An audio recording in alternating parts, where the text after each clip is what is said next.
Now, after months of impasse, the German government has agreed on a proposal to plug a €40 billion gap in its 2025 budget. The coalition partners have decided to stick to the controversial debt brake, which forbids Germany from borrowing more than 0.35% of its economic output. Now, that is a rule that no other G7 nation has, and it puts a tight limit on spending, even as the country suffers from a stagnant economy. Details of the budget proposal expected later today. Joining me now, though, we have DW's chief political correspondent, Nina Haase. Nina, these negotiations, they've gone on for months. I'm hoping you can explain for us why they were so complicated.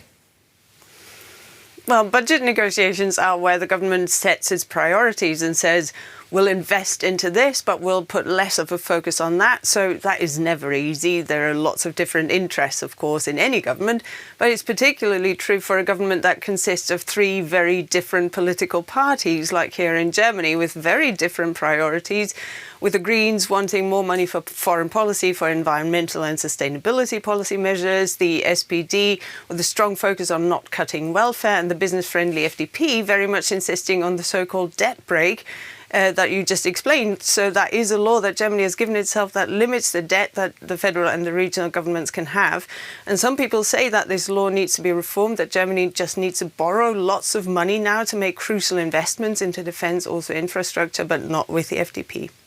Yes, so explain this a little bit more for us. I think many are wondering. You've got, on the one hand, the government agreeing on fiscal discipline, and then on the other hand, they want to boost economic growth. How do these two go together? What's the idea behind it?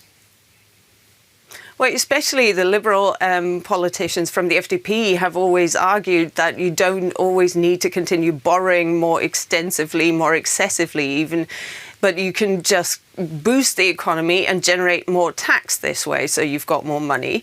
And of course, this is something that does sound like squaring the circle. We're hearing that the draft budget entails some sort of a reform package for more economic growth, but we're also hearing that that is allegedly supposed to be done without declaring a financial emergency situation, which would allow for the debt brake to be ignored, and without any special funds, like we saw after Russia's invasion into Ukraine, when Germany created a special €100 billion budget for defense. But we'll learn the details about this budget later today. Well, thank you so much, as always, for your reporting. That is DW's chief political correspondent, Nina Haase.